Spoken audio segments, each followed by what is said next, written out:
The views expressed on this Turnbuckle Tabloid live stream or Turnbuckle Tabloid podcast episode do not reflect the views, thoughts, or opinions of the Rageworks brand, including the Rageworks podcast network, Rageworks content partners, advertisers, and affiliates.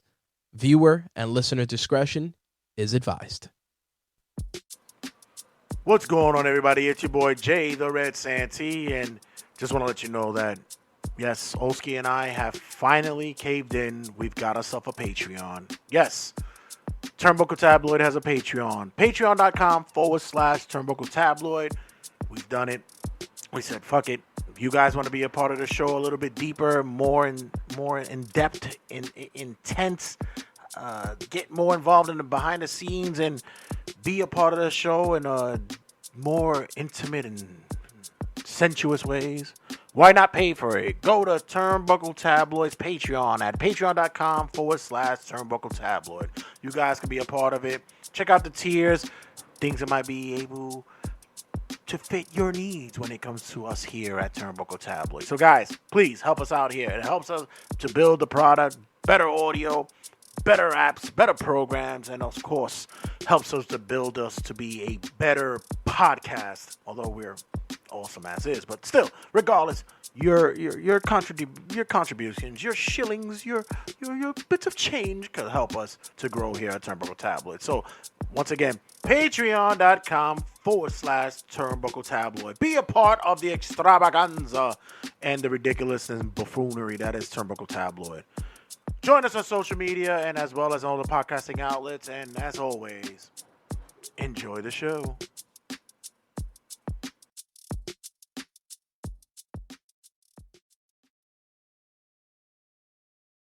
Hey, this is Ed Ken, and you're listening to the Turnbuckle Tabloid, and if you don't listen, you're fired. Turnbuckle Tabloid. 3, 2, 1.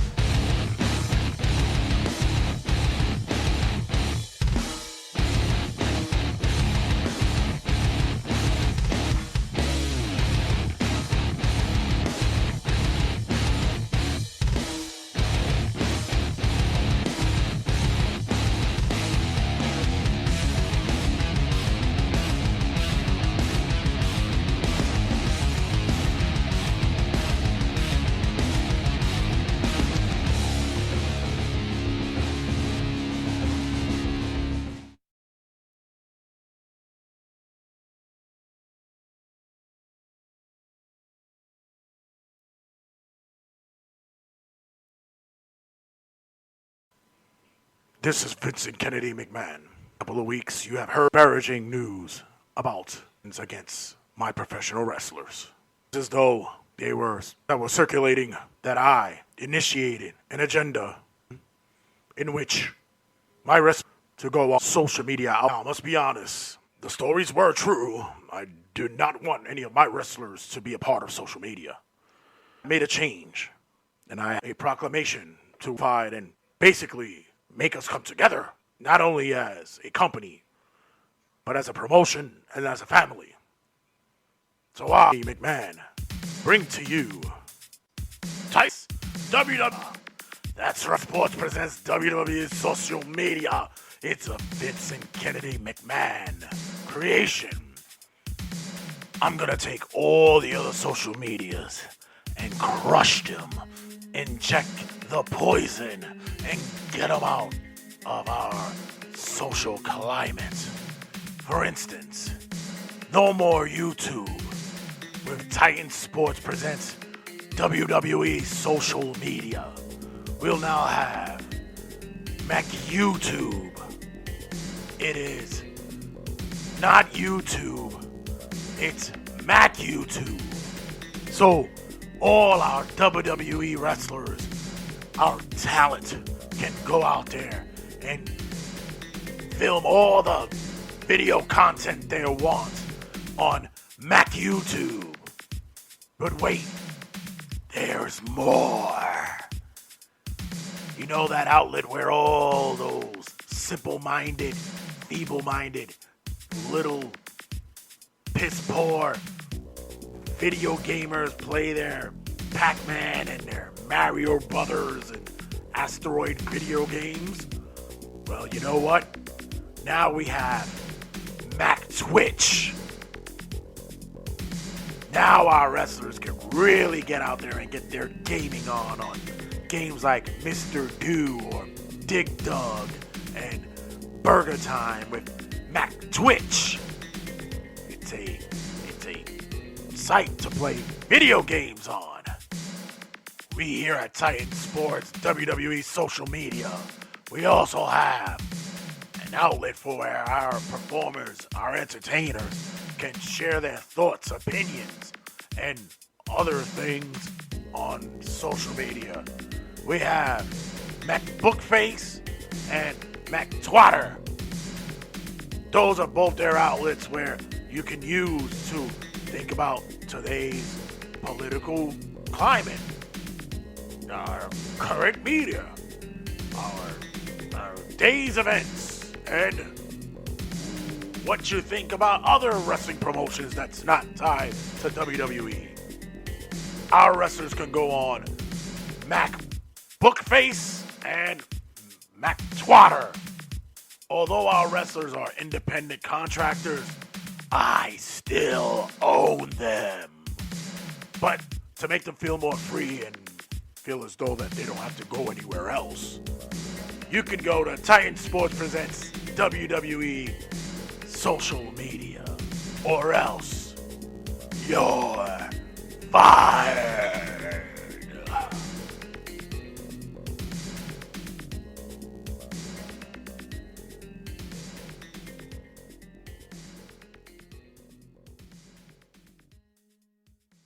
Coming soon will be McCameo, so you could say happy birthday and happy anniversary and sorry for your loss on McCameo under the WWE banner. And I'm bringing back Tout, damn it. I'm bringing back Tout. This paid advertisement was brought to you by Turnbuckle Tabloid.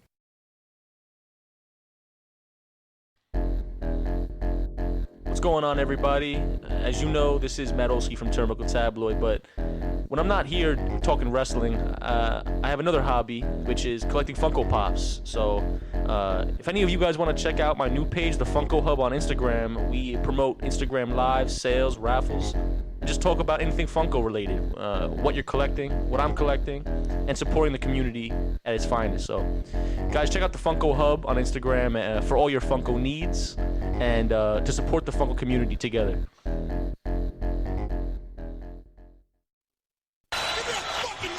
Turnbuckle Tabloid, cutting a promo. Cutting a promo, ladies and gentlemen, this week here on Turnbuckle Tabloid, and made a little change in the cutting a promo. Call it audible, since it is football, deep in football season. Good save. Shout out to all our guys in the Turnbuckle Tabloid Fantasy Football League. This is probably the best year of fantasy football I've ever had in my life. And I am not. I do not have a losing record in any of the teams that I'm in. That's crazy. And I'm actually dominating 2 out of 3 of the league, so I'm really? I'm Holy doing well. shit. Especially I'm money not. league. I'm like, yeah, boy. Yeah, boy. Is that good? Yeah. That's a big pot right there. Well, I'm too. not, so unfortunately, it's the way it is. That's a nice pot for me to get for Christmas time that I need. So Which one is that? first place is probably looking like about $1,000. So yeah, that could be a good Christmas for me. Merry Christmas. So Would you save that money or would you spend it on something? nah, I'll probably save it, put it to the side. I got some plans for the future, so. Oh. Yeah, so Okay. guys, mentioned earlier in the comment and the show, but for you guys who are going to be watching right now on Facebook Live, just going to give you guys a heads up from here. We're going to be doing a test run of Turnbuckle Tabloid. We're going to be splitting the shows each week. Each week we'll be having 2 parts of our episode. One episode will air on Sunday. The next will air on Wednesday. So you'll be getting 2 parts for each episode. So enjoy. Hopefully it's easier for the listening because I think it will. Yeah, like I mentioned earlier, it's almost like if you're watching fucking Roots for the whole series in one fucking day. So yeah, that helps. So we called it audible this week. We were going to discuss something else, but There's a conversation I was having earlier with Hank Flanagan, and I brought it to Oski's attention, and I thought it was something that could really touch base with you guys. And basically, was reading an article not too long ago where Eric Bischoff stated that the last of the true wrestling icons, the last wrestling superstar, went out the door with John Cena. As for his quote, there hasn't been a character who's been as popular as John Cena since 2002.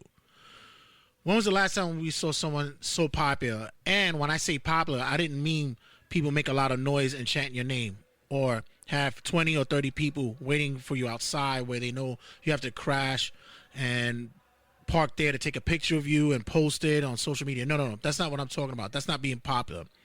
That is being entertaining. There's a difference. For people to recognize you in an arena and want to autograph is fun, but doesn't necessarily mean you're popular. So you got to think about it like this.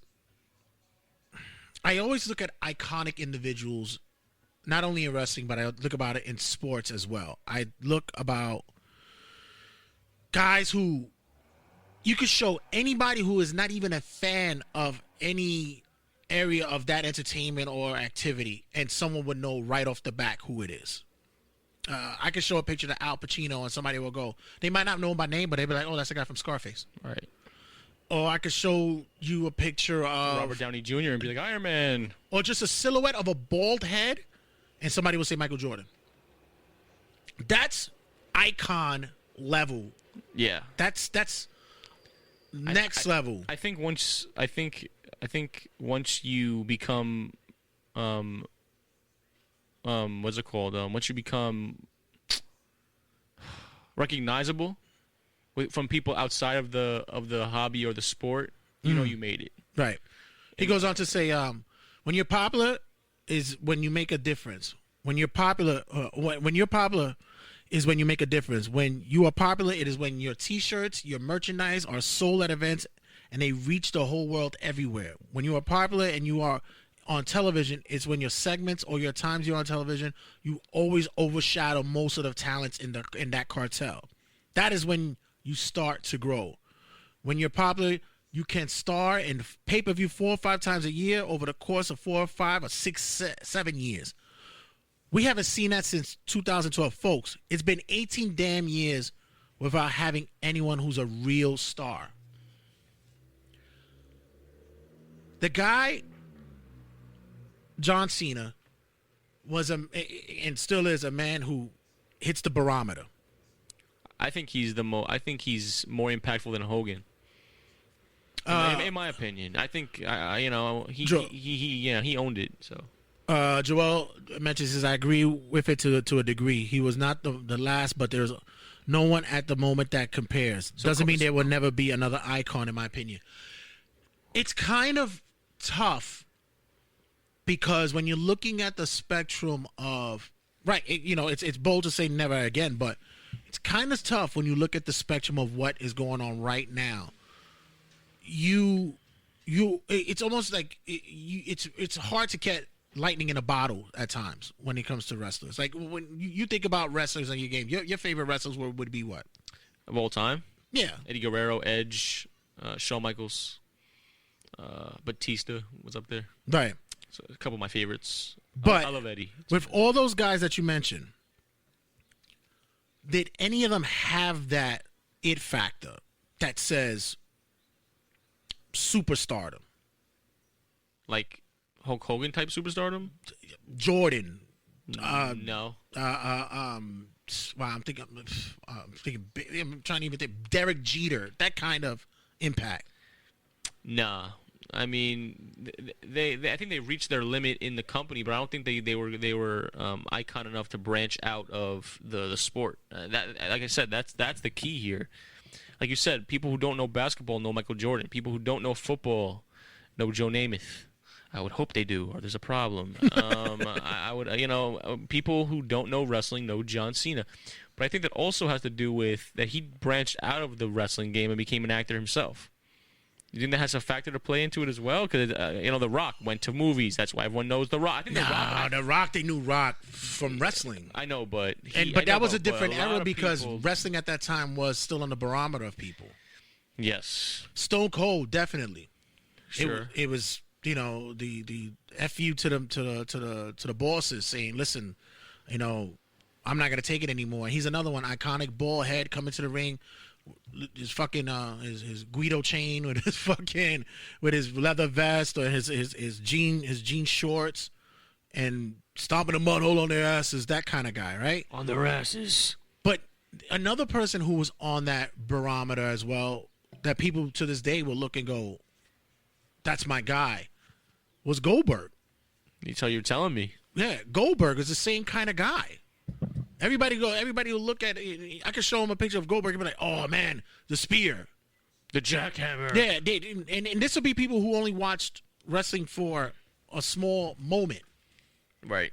It's nowadays when you see wrestlers being recognized and immortalized in different areas, like Ric Flair. Ric Flair has songs being written about him, and he's mentioned in lines and stuff like that. Ric Flair's culture. He's pop right. He's It's culture.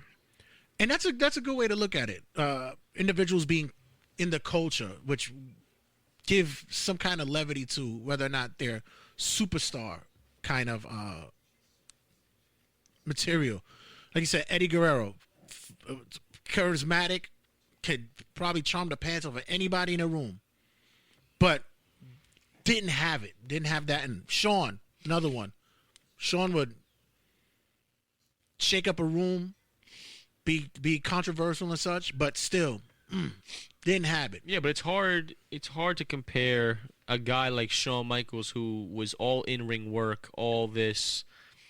And I'm not gonna lie, let's just be honest here. John Cena was not the greatest wrestler of all time. No, bar none. Didn't have to be. He had the look, which is why people complain when Otis is Money in the Bank. They complain when you give these Apollo Crews, people are begging for chances for Apollo Crews and these other dudes.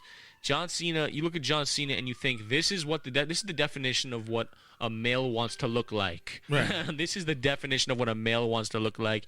He has the smile, he has the look, he has the physique. He could be the worst wrestler on the planet, which I think goes into Goldberg, because Goldberg was terrible too. But when you have that look that you could put on a lunchbox, when you have the Superman look that you could put on a T-shirt, that's where the money draws, and that's where you go further than just the wrestling game. For me, you got to stand out when it comes to the look. Period. I mean, Eric Bischoff makes a point that John Cena was the last icon and last, superstardom kind of guy. Can it happen again? Sure, but under different circumstances. Well, Christopher mentions here, he mentions like Austin, Flair, Hogan, Taker, Sting. Taker, another one, iconic. Sting, iconic. But there's something about these individuals that when you put them in a lineup in comparison to, easily recognizable stars. Like you said, I think it also boils down to, what's the line that Sable would say is basically, she said it for ladies want to be me and the men want to see me. Yeah. It's the reverse when it comes to the men. It's like men want to be them and the women come to see them, which is the appeal factor. Yeah. And does it help that I could get in a movie or a TV show, or I could be part of some kind of collective where I'm recognized with the hobnobs. I'm a megastar. Not many people have that. Honestly, in wrestling, it's really, really tough to crack that. You got to think about it like this: wrestling's been around for 100 years or so. That's on the mainstream. Maybe let's say mainstream, like 50, 60 years. Yeah. And out of those years, you could probably say like 8. If that, I don't even think that's a little bit high for me. That is high. Probably maybe 5 are individuals that have been recognized throughout the boards, that are on everyone's posters. Everybody has a shirt. Everybody has some kind of connection to it. Be it you love them or hate them. There's always been that icon. You have, like I said, Rick is now the culture. Hogan was I mean, come on. In the 80s, Hulkamania, Was he considered attractive back then? Hogan? Yeah. Hogan looked like it's like Josie Boy was saying, he looked like a Nathan's hot dog. But it was, you wanted to say your prayers, eat the vitamins, and drink your milk. You had the catchphrase, which also helps too. Catchphrases fucking help. You had people who Every factor matters. Yeah, you had people who even though you didn't watch wrestling, you just knew who they were. Hogan was Hogan was Gremlins too. Oh, Hogan hot dog. You see, shout out to Josie's boys there. Josie's boys. Hogan hot dog. Hogan hot dog. No, but it's difficult to say that whether or not this can happen where wrestling can bring it's tough in even sports these days because you guys are here later on with sports. Sports has now become a mark for themselves. Yeah. It's not about the big name talent. The big name talent right now who leads the pack in all sports is LeBron James. Period. Right off the bat. Period. Say what you want. Space Jam 2, fam. Hate him, love him. Yeah. But and by the way, I heard them. They're giving it rave reviews for that shit. For Spaceman 2. Spaceman 2. Space Jam 2. Sorry, I didn't even drink it. Look at that. It's ginger ale, ladies and gentlemen. Ginger ale. But that's that icon. And once his time is done, the NBA is going to be struggling to find a new face for The NBA. the NBA. Baseball. There's people who walk around saying they love Aaron Judge, and if they stand next to him in the fucking lineup, they wouldn't even know who the fuck he was. The only person who I think has the statistics and the wherewithal to be able to be the face of MLB doesn't want to be the face of MLB, which is Mike Trout. He is low-key the greatest player in the league, and he doesn't even fucking do anything to show about it. Right. He literally just does his job. He's not really much for the glitz, the glam. He doesn't fucking say, I own this shit. He does his job, and he's just very good at it.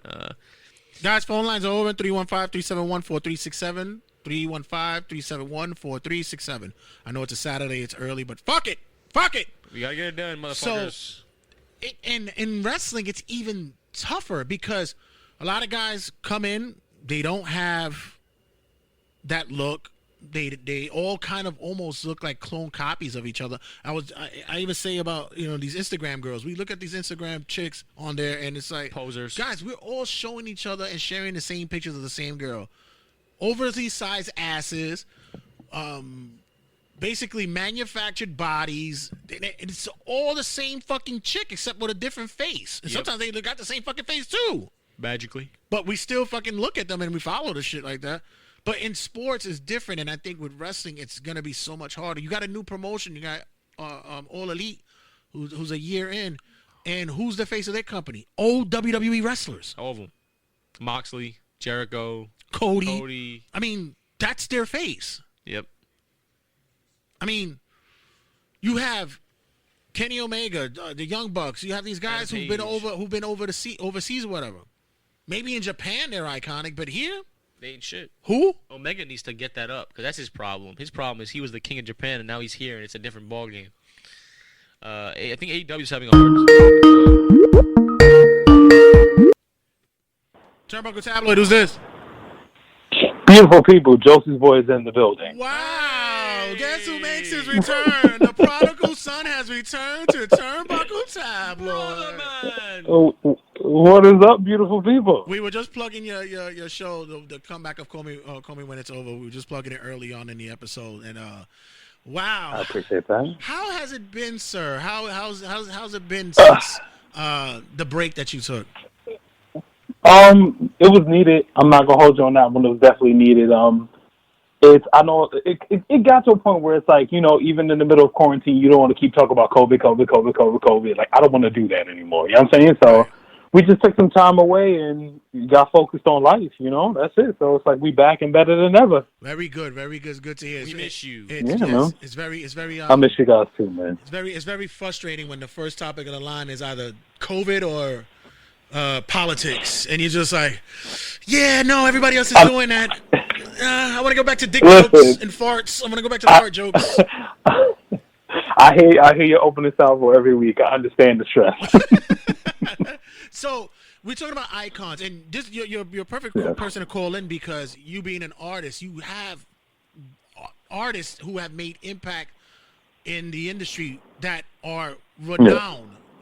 Just off the top, you already know. Just give a quick rundown of those artists that you know are recognized by everyone, be it fake or real. Who's known by everybody in the artist world? I mean, sadly, like you said, fake. We can start with Mr. Brainwash. Of course, you got the Picassos, you got the Basquiat's, the Keith Harings, the Van Goghs, the Jackson Pollock, who I'm not a big fan of, but I understand why people love him. The Warhols. It's the Warhols. See now, funny. Andy Warhol to me correlates perfectly with wrestling because he's a character. Right. Nothing about him is real. The nose job he got, which people don't ever talk about, the wig that he wears all the time. Mm-hmm. It's like somebody like Ric Flair, we know is one of the biggest characters ever in wrestling, and of course he was based off of somebody else, obviously. Right. But to take a character that sort of existed on your own and kind of make it to the forefront, that goes to his. I would say that goes with his longevity because he built that. That took a long time now. We look at people, I guess people idolize Vince McMahon because he has the eye to notice talent and to notice something. But in all honesty, all he notices is somebody being big and sweaty. That's it. Like, we know guys like the guys like Bruce Pritchard and Triple H, like the people behind the scenes know a star when they see one, you know? Right.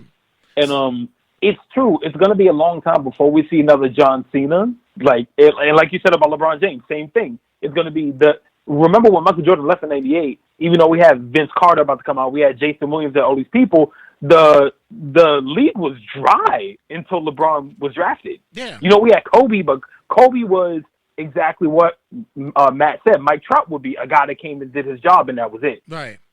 I killed everybody, and that's it. It wasn't about being a face or a staple of the industry. I'm gonna walk in, do my job, exactly, get walk out. I'm not gonna be the cover of fucking Nesquik. I'm gonna fucking, you know what I'm saying? Like, he just did his shit. Yeah. Is it gone? Yeah. Is it gone the days of the Wheaties box? Like that kind of individual. LeBron just got on it, so. Yeah, but I'm saying, like, is we seen like the last days of that? I would personally, for a while, I would believe so, simply because nobody cares about anything outside of the internet. You don't need a Wheaties box anymore. Right. All you need is your phone. All you need is your phone and 15 seconds for Reels, 10 seconds for TikTok. You don't need anything else. So the admiration of being on, like, back in the day, of course, for us, it was seeing these sports stars on Wheaties boxes. It was in WWF at the time, seeing the ice cream bars. Seeing and Red, I know you know this, the WWF bubble gum. Seeing these, the little cards, these come in Bravo chips and shit, I'm dating myself, obviously. Right. Shit, I'm right next to you, so.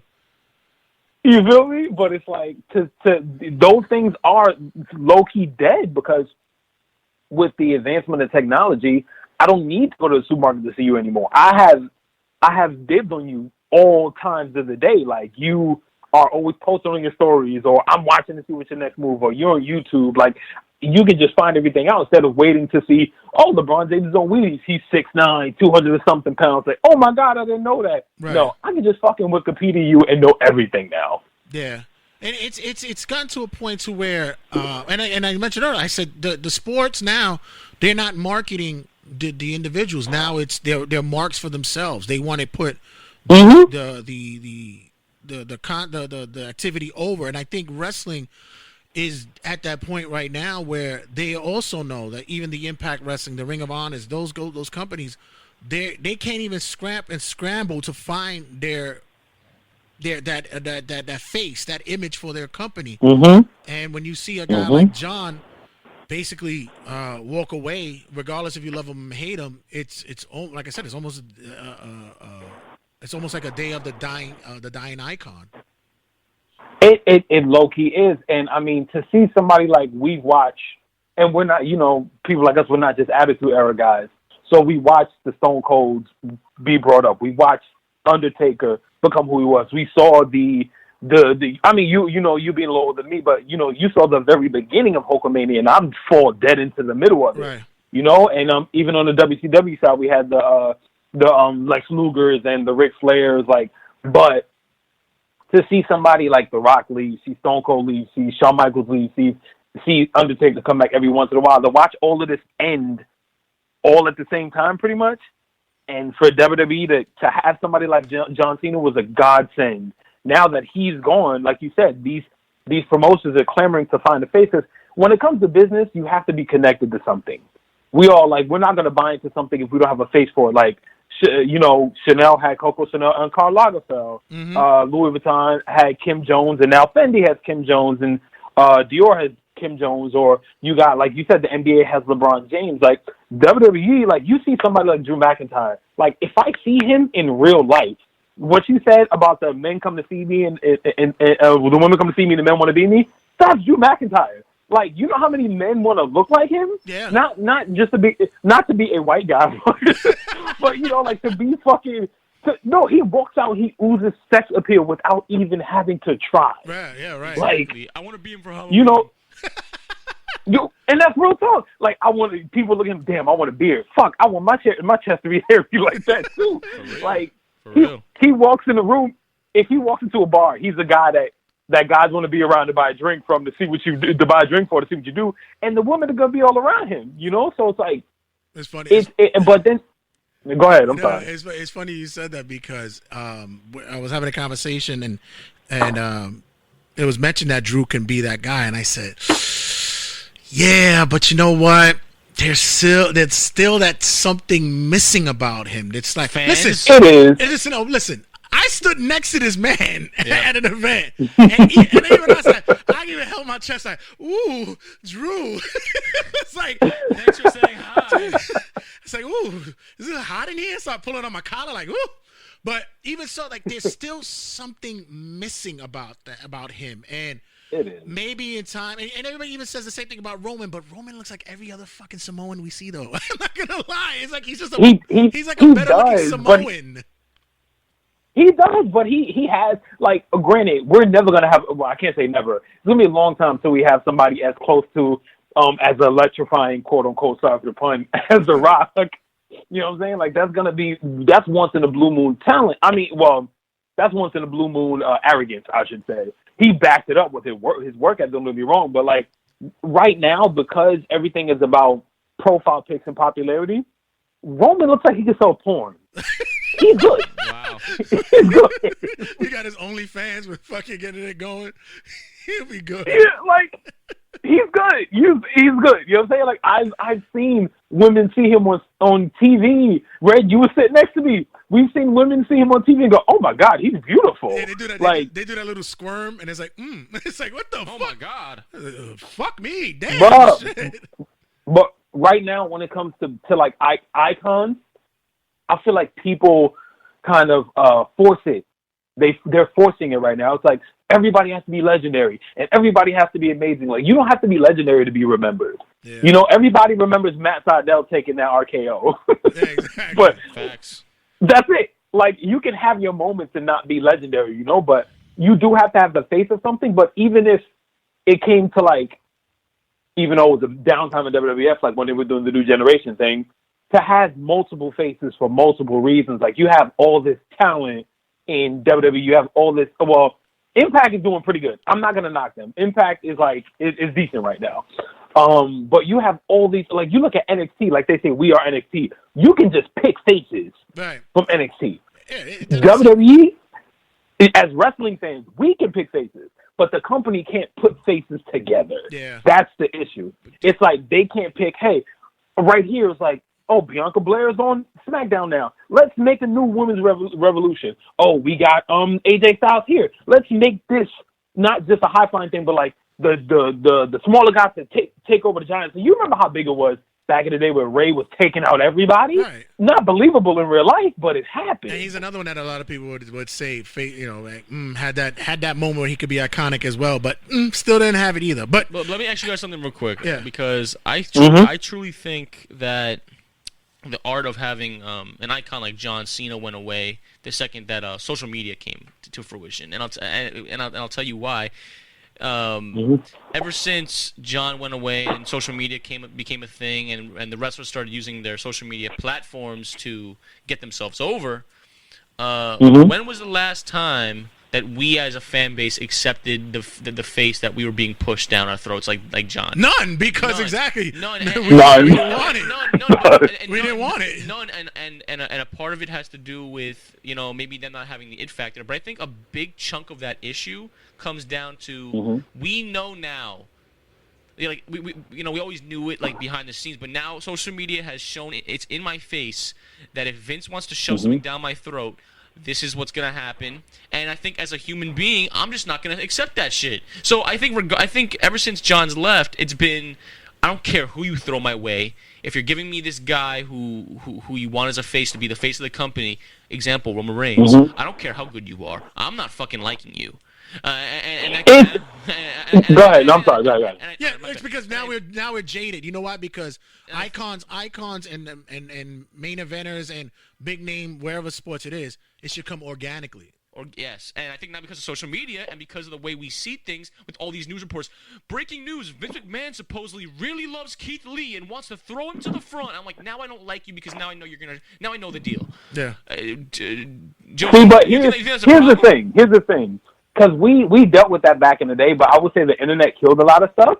But you look at something like when Shawn was about to go against Brett for the title for the first before the Iron Man match, Vince had Shawn's dick so far down his throat that whole time. Yes. Everything on commentary was like, Shawn Michaels is this, and Shawn Michaels is that. Every match he came up, Shawn Michaels is one of the leaders of this. He's the face of that. Like, now because we have the internet, and you look at it like people who went through wrestling in the 90s, and even you, Matt, like just getting into the early 2000s, like technology was big, but we were a little more savvy. As we got older, we understood the game. So right now, a child believes that John Cena is the greatest thing ever just because he's John Cena, and they told him he's John Cena. Same way we had Hulk Hogan. People believe Hulk Hogan could. If you put Hulk Hogan in a ring and told kids at 5, 6, 7 years old in the 80s that he was going to beat Jesus, they will believe him. Facts though. How they will believe. By how, Daddy, the leg drop? It's like, yes. But as always, he's a hot dog, son. He'll do it. As always, brother, thank you for being a part of this week, and let everybody know where they can get you at, and then of course where else they can find our family, Josie's boy at. First off, I would say I love you guys and I miss you dearly. I'll say that much. 2, you guys can check us out on RageWorksNetwork.com. Coleman When It's Over on Instagram @_Coleman When It's Over. Follow myself at Josie's Boy JOSIESBOY and my partner in crime Alexis at Alana Fuss ALONAFUSS. Other than that, I love you guys. Turnbuckle Tabloid. I'm gonna holler at y'all later. Love you more, sir, and welcome back to the podcasting world. Yes, sir. Hey, it is. Yeah, and it's, someone mentioned that Roman is just a new Brock, which is funny because Brock, another one, was in that line of being an icon, but once again, didn't want it, wanted to come in and do business, and that was just it. Right. Didn't care. Same as Goldberg, didn't care. It's like in UFC. When I mention UFC, who do you know? Who's the first name that pops in your mind? Conor McGregor. Exactly. The man exudes charisma, appeal, look, controversial, has a talk to talk, walk to walk, just has this presence. But is that the wrestler's fault, or is it the fault of, like, in order to be this icon, all the stars need to align? It's just exactly that's exactly how we're closing out with. Is that how all the stars need to align and how it should align? It's not one of those things to where you automatically feel that just because they have this factor, I think they have the it factor, but because the crowd loves them, the crowd hates them. The look resonates with an audience. You have the Wheaties box. You have the Campbell soup cans. You have all these things say sell, and that's what it is. To be iconic, you're able to sell. If you could sell fucking a fucking ketchup bottle that's broken to a man wearing white gloves, you're gold. Yeah. Now, in wrestling, like I said, I don't see it happening for a long, long time, but I do say that there are guys who can be, even if it's heat or even its face or whatever the case may be, that can be looked upon as a possible something. You got, MJF. You got like your boy, Austin Theory. Yep. You have, Drew McIntyre, who we said. It's guys who, if we're looking at the 10 fingers of Icon, they're missing maybe 1 or 2 fingers, something like that. You know what I mean? Yeah. So, it's a good discussion to have later on down the line. So, guys, is it the death of the wrestling icon? Did John Cena basically just drop the mic and said we out of here? I don't think so. I think once the fans come back, I think Drew could be that guy with fans. Honestly, he has everything. He has the look. He has the in-ring charisma. He has the mic work. He has the in-ring work. But there, like you said, there's a missing ingredient with some of these guys that I think that can be found. All right, guys. When we come back, have much more in the store wrestling rundown as well as Around the Square Circle. Catch us on Around the Square Circle on Get Vocal. That'll be on in the next 45 minutes. Check us out on Get Vocal. Go to get the app, Get Vocal, and search Turnbuckle Tabloid. Join the conversation there of Around the Square Circle. This week we discuss our picks for Hell in a Cell as well as what we watched in wrestling and what we heard in wrestling as well. And yikers, there was a Fufo. I didn't know that I was getting Bing Crosby and fucking Bob Hope during the wrestling show, but we have much more in store as well as wrestling rundown and of course our conversation with Hank Flanders. So guys, stick around. We will return. Check you guys in a sec. We're on to the road to Rhode Island. Yo, this is Big Hodge, and you're listening to Turnbuckle Tabloid.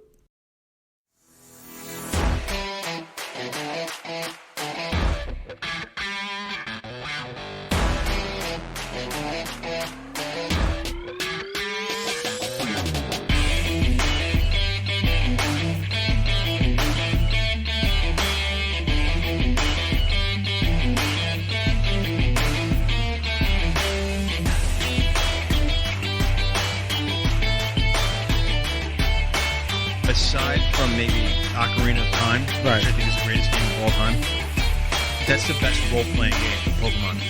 Oh, yeah. Yeah, it's just like the adventure you go on. It's also a great commentary on reality that's going on now. It's a great commentary. What do you think? Well, you think about it. The if you look deep into the game, there aren't much adults. That's another thing, too. Ash leaves his house at 10. Right. You know? Goes out into the world and basically hunts animals. Right. I remember talking to Andy Lee Ray about it. It was just like, there's no animals in Pokemon. And he goes, yep. And I was like, no. He's like, yep. I was like, no. And he goes, yep. And I was like, oh. He's like, uh-huh. No, they're animals, and then they eat the Pokemon. Right. They eat the Pokemon. And the if you look at the way that the setting is put in place, it's almost looking like a nuclear wasteland where they speak about war, but they don't speak about the casualties of war. Well, there was a show like that or a cartoon. I think it was Adventure Time. Was supposed to be the Fallout. That's why these anthropomorphic figures, they're people, but it's like only it's because of nuclear war, and it was like post-nuclear war. Mm-hmm. What do you think? Anthony Gangone has a podcast. Let's shout him out because it's a good podcast. Shout out to Anthony Gangone. Nothing to do with friend wrestling. of the show as well. We live? Yeah, of course we're live. Yeah, but I'm not on Facebook Live. We're just talking to shit.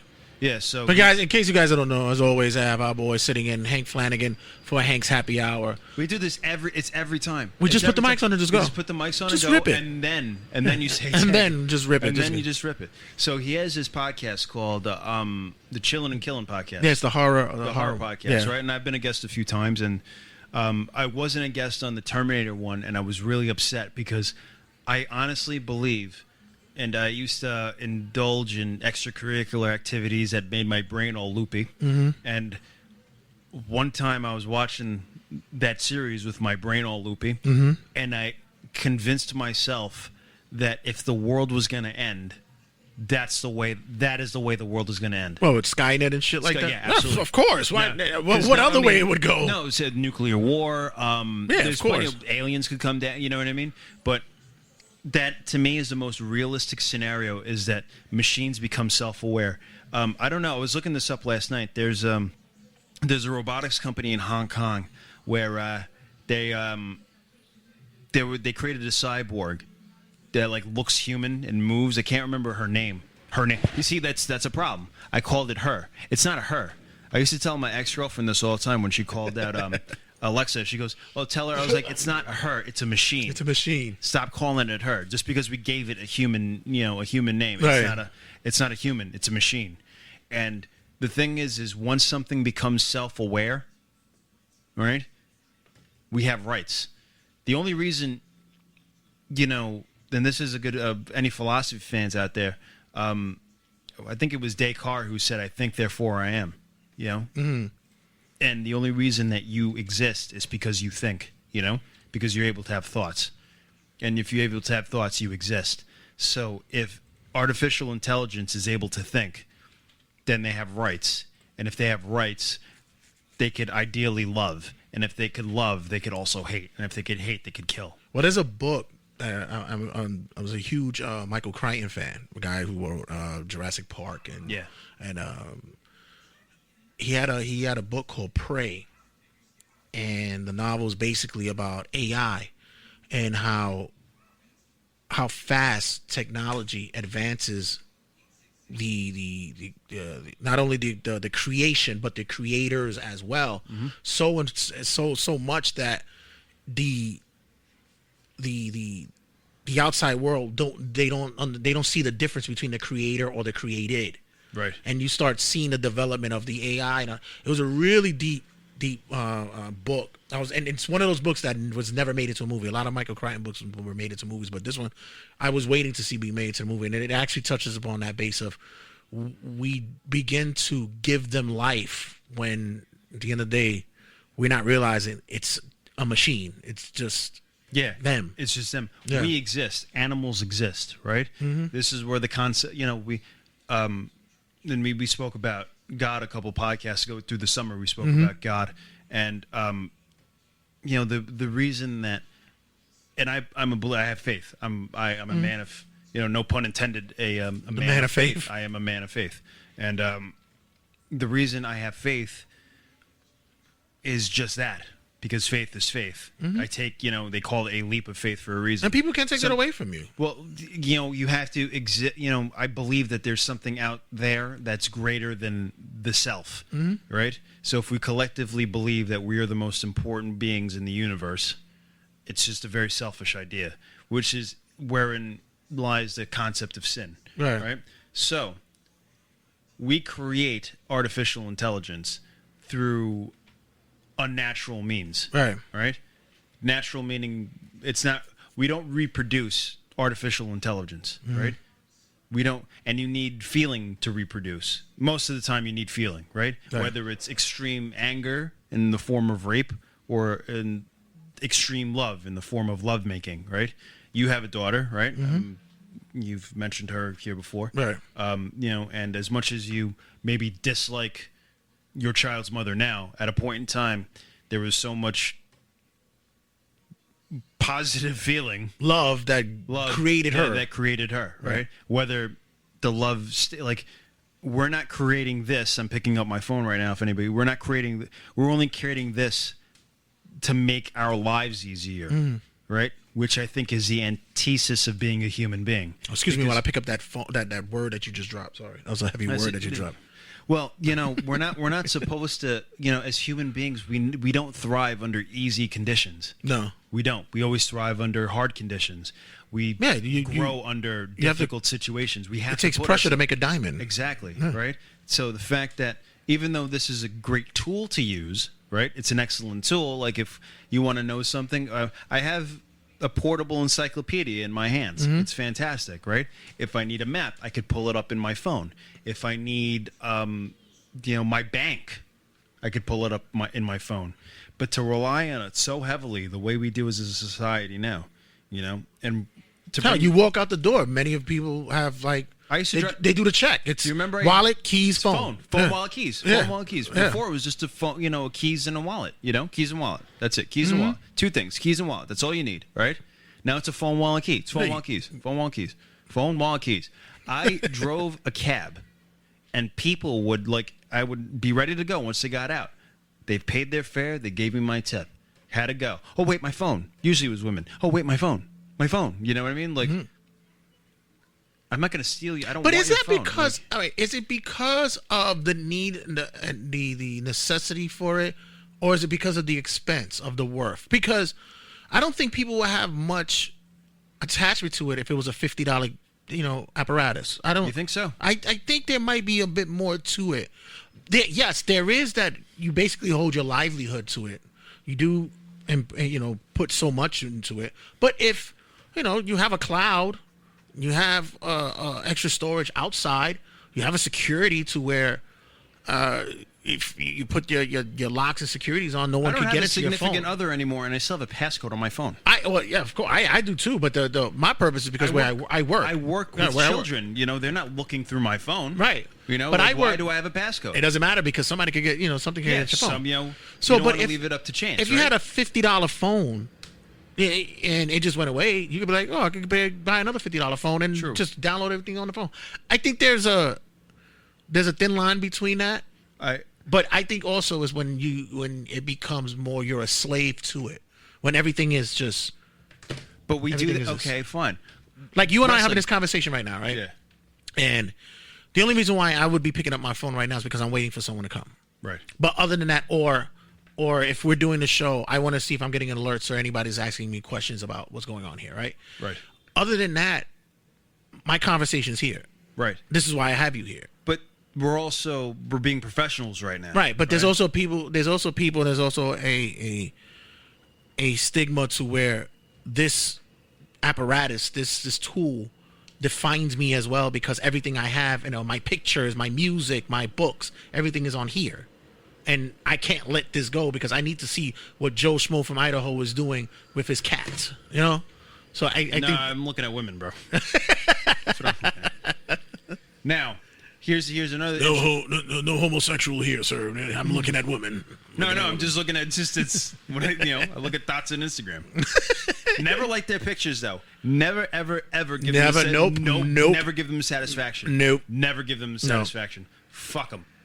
It's funny because I was having this conversation with my cousins who we have our own little group chat, and they were always sharing pictures of women from these thirst pics and all this stuff, these IG models and shit like that. And I go, how much big asses can we see these days? They're all looking the same. I mean, they're all big asses. Well, also, we're almost seeing clones of the same woman. That's exactly what I was just thinking. When you put your phone down and you look outside in the world, there's plenty of beautiful women out there. Yes. Plenty of them. And we're looking at our, it's a way to pass the time, too, instead of twiddling our thumbs. Even during a program, a wrestling show. Wrestling does this all the time, and it pisses me off, right? It's like, oh, yeah, tweet. It's just like, I'm trying to watch a match. What's the show, yeah. I'm trying to watch a match. UFC does the same crap. Oh, it's just like, it's like, dude, I love John Jones too, but I really don't give a shit what he's tweeting. What if they roll here and you're showing your tweet and then the guy taps really quick and we missed it because of his dumb fucking tweet. And that's happened many times with people. It's funny because you mentioned it. We were one day at a show and I was checking my phone because I was waiting for somebody to come to the show, and you come up behind me, tap me, goes, "This is what you come to a wrestling show for, to get on your phone? Aren't you supposed to be watching the matches?" Yeah. And I go, well, it's like I almost had to fucking give reason to my dad. I was like, well, that's not the point. All right, you got it. All right. But I do that. I do when there are women in. I do this to everybody. I've had matches where, not in the middle, but in the beginning when I did my entrance, and you know me, I'm a very big entrance mark. Right. My entrance is really long and exaggerated and silly, right? And it's to rile the crowd. It's really to rile the crowd up, right? I try to get you agitated, which is why Axl Rose made people wait for a long time, right, to get them agitated, and then they're wild when they throw, when they do the show. Now, there are people sitting there on the phone. I'm like, hey, asshole, let's go. The attention's here. I like that. Usually, pick up your phone. If you're gonna pick up the phone, do it because you're taking pictures of me. Yeah. Well, it's just like, dude, This is this is my trade. People go to school for electricity.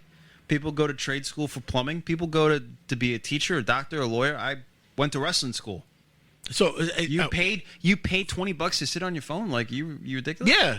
And I'm glad that we finally segue to a place where we usually should be talking about, which is wrestling. There's other things in life, I've come. I know, right? And we always find a way to get back to that later on down the road. But I've been thinking about something since you reached out to me this week, and I don't know if I've asked this question. I was like, yeah, we're not friends no more. We don't talk anymore like we used to do. Thank God for that. Do you still love it? Wrestling? Do you still love wrestling? More than ever. Really? More than ever. With all this that's going down, this pandemic, with more than ever. The layover, more than ever. Now it seems like for guys to find bookings, find shows, and now it's going to get tougher because who the fuck is going to watch a wrestling event on an outside venue in the winter, and it's going to be tougher to see. Well, the beautiful thing about what's going on in society right now is, for one, this deadly disease, and it is deadly. Mm-hmm. Has a 97.5% survival rating. Right. Survival rate. Excuse me. Right. Now, you live with your elderly mother. Mm-hmm. And we're not going to use her as an example. No. I'm sorry. I got to rephrase that. She lives with me. Oh, yeah, that's right. Excuse me. I remember I said that to you last time. And I have to flip that. Yeah, we were talking. Yeah, she lives with you. The views and discretions of Hank Flanagan is not. Yes, she lives with me. She lives with you. I'm sorry, you paid the bills up in the bitch. You know what I mean? Mama, get your ass in the room, nigga. Yeah, all right. She's gonna come out here and be like, what she's 4'0" and she still kicks my ass. So. I know. Yeah, so you're talking all this shit. She's gonna come out. And she's in the room and she's at.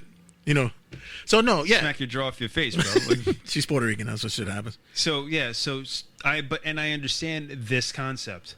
Not my grandma, right? Not my mother, not my mother. Which is why we're still like, do I wear a mask at my job? Yes, because I have to, because it's COVID, right?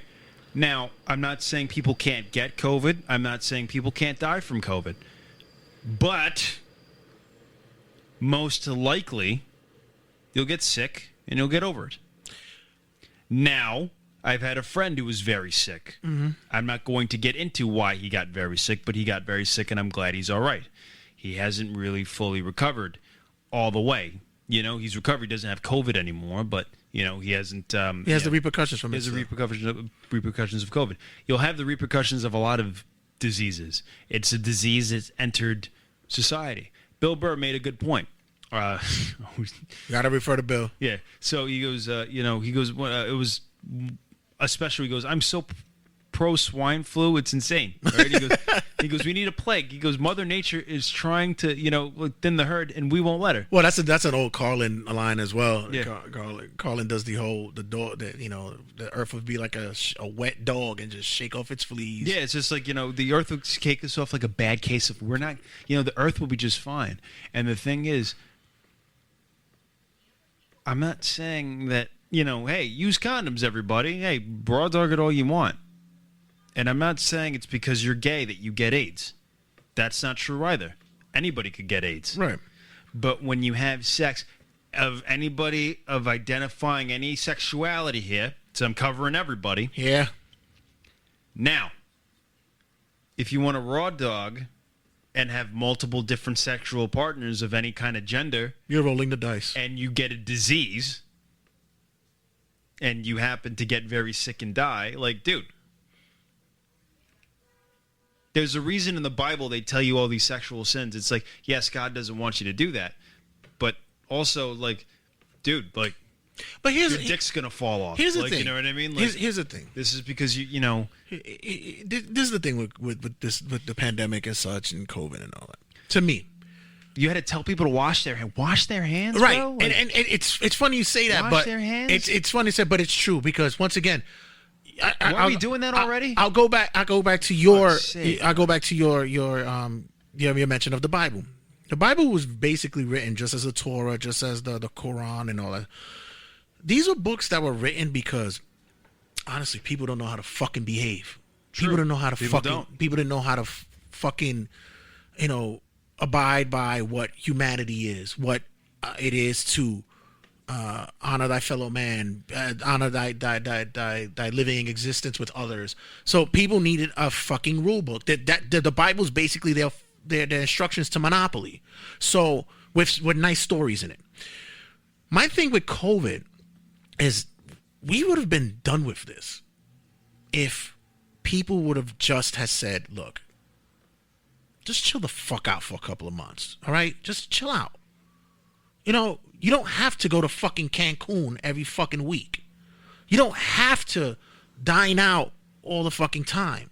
We see now people, normal people who probably thought that line. I'm sorry for interrupting, but the point I think you were going here with, and I'm going to agree with you. Now everybody wants to go. Like I was talking to my barber who had COVID. Right. Had it. He's like I had to go. He's like I had to go to the hospital. He had to go to the hospital. Mm-hmm. Right. And he's an immigrant. Hospitals aren't cheap. Right. The fact that it's like I'm fear for my life. I have to go to the hospital. He went. He got better, of course. Thank the good Lord. But even he was saying, "It's like, I fucking can't wait to get back to the pub." Like, he's like, I want to be inside. I get it. You want to release, but then here's the other thing too. It's like, do you really?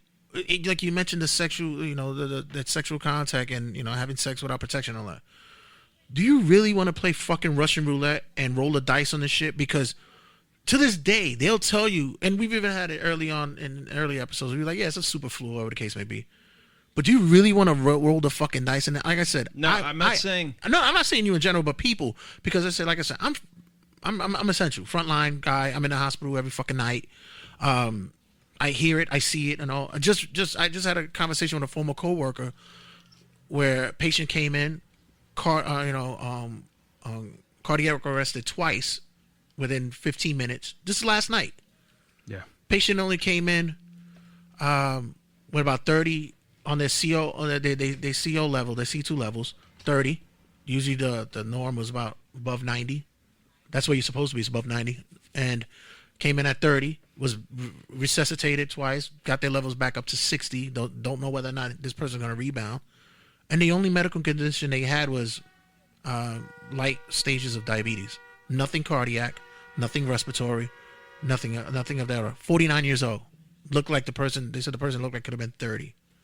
You don't know what the fuck this thing is. You don't. You don't know. You don't. That's fair. And like you said, the only thing was just look for now. Hey man, she's trying to thin the herd.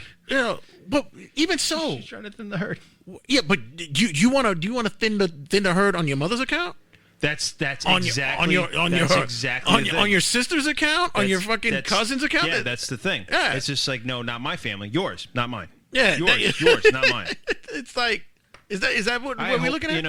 I hope that there's a vaccine soon. I know they're working on it very hard, or at least they say they do. And I still wouldn't even go for that either because it's too much of a quick fix.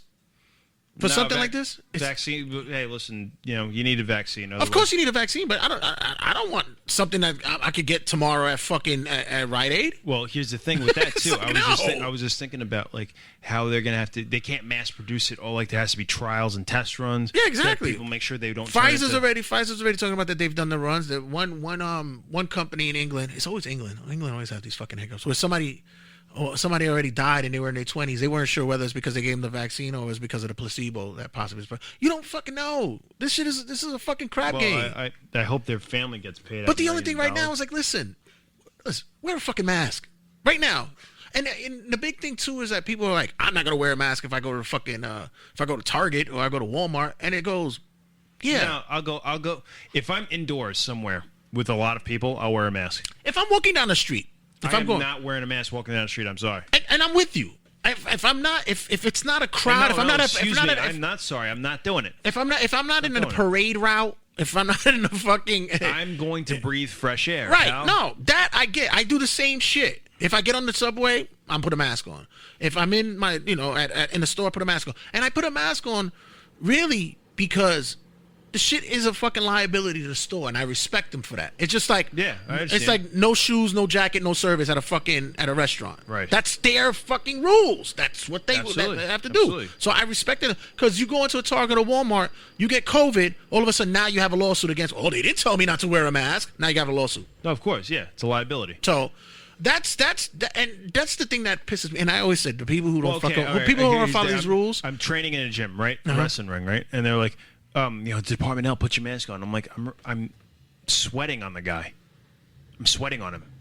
I'm literally sweating on him. You know what I mean? Right. And he's sweating on me. You know. Should have been shut down, dude. Should wrestling have shut down? Should contact sports shut down? Yeah, duh. Fully. Duh. Yeah. Duh. But I'm not mad it's back, you know.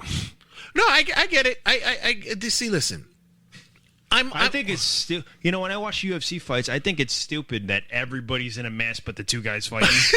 I was saying the same shit. It's like, yeah, like you're already in that, and like it's like, oh, this guy, like boxing last week, the Lopez Lomachenko fight. It's like, you know, it's just like, you know, it's like, oh, you know, in this bubble, nobody has COVID. They've all been tested. It's like, then why are you all wearing masks? Right. If they're all cleared, you all don't have it. Right. Why are you all wearing masks? I do. I find that ridiculous. Yeah, I do. The whole point of masks is like, I don't know if I have it. I don't know. All right. I'm not gonna give it to you. You know. I've for the longest I've been saying that. I was like, I just hope to stay. You know, like I can't wait for a time in the world to be over more than now, and I don't want like 2020 to be over physically. I just want like the time we're in. You know what I mean? Like, do you understand what I'm saying? No, I get it, because this past, I can't even say a year. It could be more than a year. It's just, we live in generations, and this part of the generation we're in is not the good part of our generation. No, I mean, think about history. Think about world history, right? How do we start off the century? We start off the century by two planes flying into buildings. That's how we literally start off the entire century. Two planes flying into buildings. Yeah. That was the kickoff to let everyone know this is going to be some fucked up shit we're about to get into. Yeah. This is going to be the 21st century. Yeah. This is the 21st century, guys. So now we're at the 20-year mark, and this is how we kicked it off. No, seriously. We're at the 20-year mark of the 21st century. And, like, it's just like, oh, yeah. This is what we're doing here now? This is what we're doing now? All right, so terrorism, war, social unrest, disease. When is the next fucking plague gonna hit? Like, I'm waiting for locusts, the frogs. Disease, like, I'm waiting for everything else. No, I said the next thing is gonna be Godzilla and Mothra are gonna fucking duke it out in the middle of the fucking world and shit. Absolutely. You know, I had a conversation with somebody, and I said, when this is all really done, you know, it's just like, guys, we all could go back to what we were doing before. The economy is going to boom. Well, I was just listening to a conversation on Talk is Jericho with Andrew Yang, right? And he basically said he was a former candidate for presidency. And he basically was saying that even during this strife that we're dealing with right now, the economy can boom if the government would just let some things go. And you're right. Once the leash, it'll be stimulated by human beings. Right. Once the leash is unchained. All right. Right. So but even with us at home, because we just spoke about it earlier, technology has allowed us to do everything from home. Now so we can still boom it this way. But still, like, it also made people realize the benefits of being outside. And communicate physically with other people. What is it, like the fucking the darkness falls from fucking Oz and all of a sudden the sun shines and everybody's dancing on the yellow brick road? Why I'll say, like, all right, so my girlfriend dumped me over the summer, right? Mm-hmm. Technically, although she's like, oh, it's been we've had problems for a year. By proxy, my relationship was a victim of COVID. and it's unfortunate, but that has Like, been it's- I don't think it's because of COVID. unfortunate norm that has occurred. Yeah, Like I don't think it's because of COVID, but divorces have like gone through the roof. There hasn't been many births, I have to say. I didn't like the COVID, Right. maybe in what was March, April. If there's a bunch of babies born in December, oh yeah, or yeah. January, The baby boom will be the COVID boom. yeah, there'll be the COVID. I'm a COVID baby. But just as I'll tie that together as well with what you were mentioning earlier with COVID. Although you guys had problems, for the past year or so, and you can blame COVID for it, I think that's how the deaths are occurring from COVID as well. Although there's the underlying issues, like in your relationship, there were underlying issues. But the de facto facto was COVID. Was COVID. Yeah, I agree with you, right? Yeah. AIDS, AIDS doesn't really kill anybody. No, HIV doesn't kill anybody. It's Really? AIDS. It's Oh, AIDS. yeah, Yeah, it's AIDS. HIV that doesn't kill anybody. You can live with HIV. You Yeah. die from AIDS. Yeah, Yeah. because AIDS, when it goes to full blown AIDS, it's because your immune system And your T cells are just shot. Yeah, You're done. There are no more immune Right. systems. Although So- you can bounce back. There has been those who have bounced back. But you don't die from HIV. You die from AIDS. Yeah, but it's also an underlying condition with AIDS, like pneumonia you get, Mhm. or like, Yeah. you know what I mean, or Right. sepsis. You get sepsis a lot with AIDS patients. Right. For you guys who are listening, actually, it's a medical show as well. If you want to be a part of it as well. No, not only we talk wrestling, we also talk medical shit. So I've been watching a lot of wrestling during the pandemic. You know what I mean? And that's goes without saying. Obviously, I'm a wrestler. I'm a wrestling fan, first and foremost. But I really, I worked out harder than I've ever had in my life. Not Right. only because I was dumped too, but it's like I had nothing else better to do. Plus you really balance. Being dumped is great. Anybody out there, if you're in a relationship, no, I'm serious. Always be the dump. Always be the dumpy, not the dumper. Always be the dumpy. You always end up on the right track. In life. I have always known to be the dumpy. I am never the dumper. I think I've had one case, and that was probably the most recent with my daughter's mother, because you kind where of I was the dumper, and it made me feel good because it was like, I get it. Yeah, now I know why people dump people. No, you know why? Because it's an immediate endorphin shot. You're Exactly. Like, whoa, cool. Now you're kicking out shit. Fuck that. I can take shit over now. Fuck you. But every time you were dumpy, until a week later, you realize you're a miserable prick. Exactly. But with the dump, with the dumpy, you're miserable for a couple months, and you're just like, I'm gonna go to the gym. Right? Exactly. Go to the gym. Yeah, It's about me working on myself now. Yeah, exactly. I'm gonna work on myself now. That's exactly what you tell yourself, right? So you start working on yourself, and then you got a couple pieces of ass here, pieces of there, and then all of a sudden you're in a year or a year and a half, 2 years, 6 months, you're killing it, right? Got a brand new car, you got slaying it, you're slaying it, and then the dumper is like, hi, how you doing? I miss you. Yeah, I know. I'm the man. Yeah. You saw me? You see me now? Yeah, you see me. So follow me on Instagram. I know. Watch my fucking stories. You're watching my live streams. Let's see you. Of course you. All right. Yeah, but it was so funny. It just happened recently to a friend of ours who we were. He did. You could see that coming a mile away. Man, it sucks. We got a little svelte. We knocked down a few pounds. We looking a little thinner. He looks great. Yeah. And all of a sudden it was like, oh, what? And someone's monitoring. It's like, okay. Yeah, of course they're monitoring. Yeah. They want a piece of that action. It's like, wait a minute, hold on. Yeah, we're gonna have to take a ride on that 45, 50-pound lighter person, eh? Yeah, exactly. Yeah, you want to take a ride? Yeah. Fuck you. That's another thing too. COVID has brought out a lot of the fitness, the best and the worst. The fitness junkies, the socially conscious woke people. I don't like the gym. Not a fan anymore? I don't like the gym. No. I love working out. I don't like the gym. I like boxing gyms. Have you gone back? Have you gone to a regular gym? Have you gone? Yeah, I've gone to plenty. How has it been since regular? No. I've gone to a gym with a wrestling ring in it. Oh, okay. And they lift weights over there. Oh, okay. I lift weights where I live. Right. I just don't want to feel uncomfortable while lifting weights because I'm already doing something uncomfortable. right? Right. I'm lifting heavy things.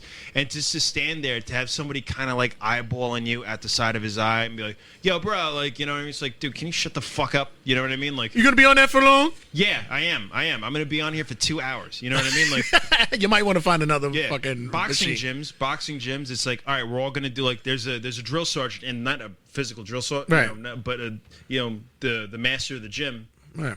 You know, it's always an old man. The trainer, yeah. The trainer is just like, all right, cool, we're going to rotate. We're all rotating. It's like, all right, you guys are going to spar right now. You guys are on the speed bag. You're on the heavy bag. You know what I mean? You guys are doing footwork. You guys are bobbing and weaving right now. And it's all like, and nobody steps out of line because... Right. You can get the fuck out. Yeah, you get the fuck out. Or I'm right? gonna cram your shit. Yeah, Yeah. I'm gonna cram, you're going to be missing your jaw in a few minutes. Right. Right? In a regular gym... it's a lot of posturing. It's like, It's a lot of people sitting there fucking taking selfies and posing and and I just don't like that kind of environment. I rather work out at the park. I rather do pull-ups in the park, run. You know what I mean? And if I got dumbbells at home, I got a barbell at home, and I got a bench at home. Yeah. So I could do that. But that's the other thing if prisoners could get jacked in their a fucking cell for a 23-hour lockdown, I don't need to spend $100 over here. No, I don't. it's true, and I don't want to. And those are the other people that were annoying me. I'm telling you, I swear, people who are having this defiance against rules and laws, and these are just temporary laws. These aren't like in full effect for the rest of existence. It's not gonna be constitutional. These are temporary laws that is just it's like for common courtesy. Like, listen, just so that you don't get sick or your grandmother gets sick or whoever gets sick, just wear your fucking mask and wash your hands. But people who want to defy this thing, I've been saying for the longest that they were people who bit other people when they were kids. They were biters. Like you could put their hand on your shoulder and say, "Hey kid, how you doing?" And the first thing is, and they'll just fucking, "Hey, what the fuck is wrong with your fucking rabid kid? It's fucking feral over here. What's wrong with your If child?" you ever want to ask somebody what's wrong with their kid, just look at them.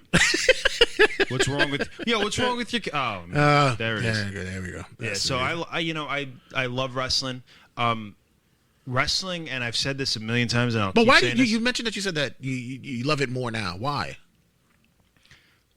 Because I've rediscovered old wrestling, and I've always watched old wrestling, but to sit there and actually I put it on in the background. Sometimes I would get bored and just put it on in the background, but to sit there and actually watch, it's just like, man, they just don't make them like they. It's like the same thing with music, right? Eddie Van Halen just passed away. God rest his soul. I shed a tear over it. Right. I wanted to talk about that a lot today too. How much Eddie Van Halen meant to me. Legit saved my life when I was a teenager. You know what I mean? And a lot of his songs, as with Death, thrusted Van Halen back into popular. They were in popular culture, but now it's at the forefront now. You know what I mean? Right. Because the greatest guitarist of all time, and I think he's better than Hendrix. I've recently had this debate with someone, and I said, you don't understand what a man who was self-taught did with that instrument. Because remember, Eddie wasn't really initially a guitarist. No, he was a drummer. He was a drummer first. He was a drummer. Right. He handed it off to his brother to become a drummer after. No, his brother just played his drums, and he's like, fine, I'll play your guitar. I'll play your guitar. And they were also believe they were classically trained. Pianists as well. Yeah. But for guitar, he didn't know how to read music. He didn't know how to read music, and he just was, pun intended, fretting around with it. Created his own guitar. Created the what do you call it? The reason Beat It, I think the song Beat It was because of him. Popular. It's because of him. It's because of Eddie Van Halen. For free. He did it for free. And he did it for free. You know what I mean? And so what he meant to me, just as a person, you know what I mean? Just as a human being, and he was just technically, this master at the guitar and made happy, quote unquote, happy music, right? Van Halen's you don't really hear a sad Van Halen song, Well, right now it's probably the only Van Halen song that's but it's socially melodic conscious. And socially conscious. It's socially conscious, but it's not sad. It's just it makes you think. Right. Now, it's about women and partying. It's about women and partying. Yeah, girls and partying, and they're gonna knock, I think, WAP off the chart. I think off the number, like it's like. It's hey, listen, but you mentioned that because hey, listen, it took one guy to go viral with a Fleetwood Mac song, and this shit blew up on the charts. True, but like, Eddie, this is a song. This is a band whose first album came out 42 years ago. Yeah, 42 years ago, and with the invention here, right? I'm gonna bring this back.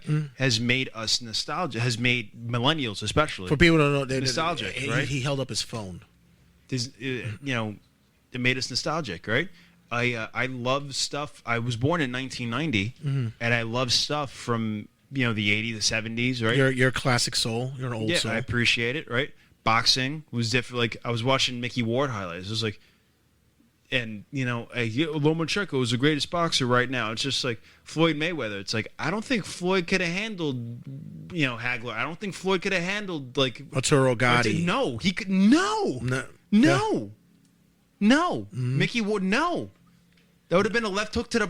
I don't like Floyd rolling his shoulder, all this shoulder, like what? That's the left hook. Yeah. Floyd, get fuck out and Pacquiao. I'd say the same thing about Pacquiao too. Like they just were not on. These heavyweights were not on Mike Tyson's level. Yeah. They were just not on Mike Tyson's level. They were not on Ali's level. They were not on. But I get what you're saying because these wrestlers are not on Brett or Sean's level. I took the time, and I also think that WWE missed the boat, and with the fact that they could have, if they wanted to produce wrestling, they could have produced wrestling for not the full 3 hours or full 2 hours. You could have actually brought back an appreciation to the classic days of wrestling. I know people go, well, you know what? You can pay for it, guy. Just go on the WWE Network. And it's like, no. Sometimes to get back the classic fan, the old school fan who walked away from it after the Attitude Era and such, you bring it on the screen and people remember why they miss it. I'm having a conversation with somebody today for the show where he has his own podcast, and our conversations refer to anything from comedy to current events. But the one thing that we'll always throw back is two things: Howard Stern and wrestling. We'll always go back to that, and because classic the wrestling, original shock jock, and the original sport for people. There were a lot of people who watched wrestling before they watched football or baseball. Yeah, their first thing was wrestling. Professional wrestling is it's very uniquely American, right? It's just you ever talk to a foreigner about pro wrestling? They're like, yeah, that's very like they'll actually like, yeah, that's a very American thing. Like, it's a very like American. They couldn't get. It's like, why are you guys pretending to fight? You know what I mean? Like, why are you pretending to fight? And there is drama in sport, obviously, right? Drama is what sells. Yankee Red Sox, Jordan and the Bulls, beating the shit out of the '93 Knicks, and the Jazz, right? And also pro wrestling is on Saturday. Well, usually was on Saturday morning, the cartoon time. Wrestling has always been a family show.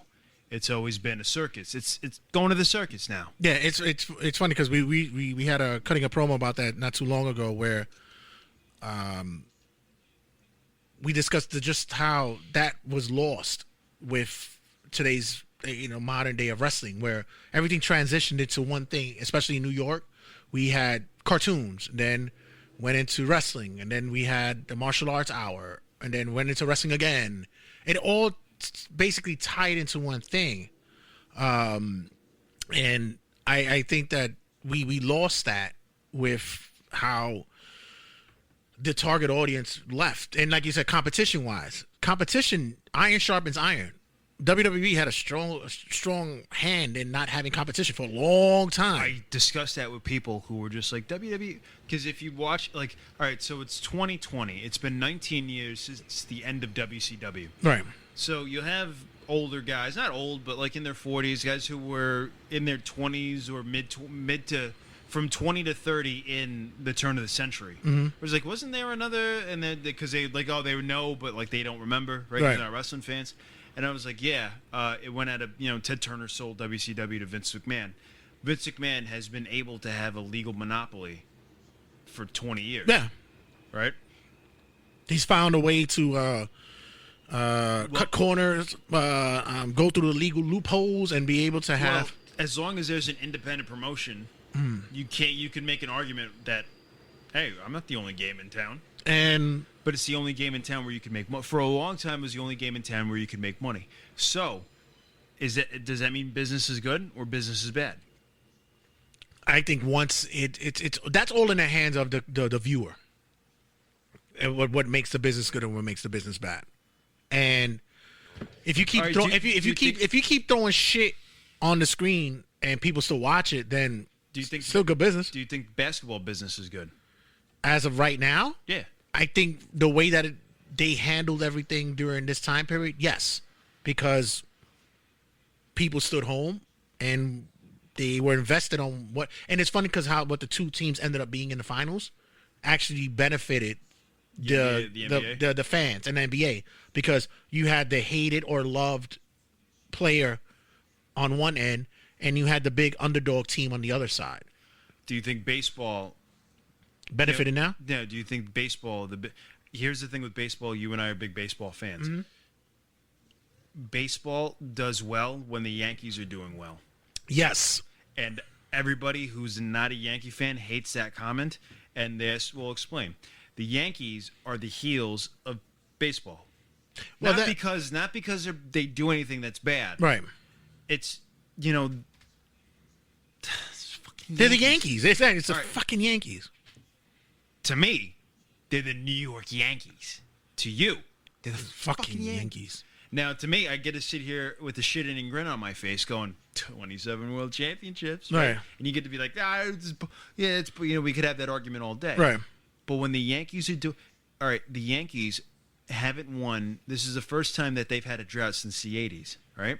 Yeah. So in 30, this is the first time in 30 to 40 years that they've had a drought. Mm-hmm. They've had a drought. No, it's 1981. I think the last time they won the World Series when they had a drought. And the last time they won was like in 96. 96, yeah. So they had.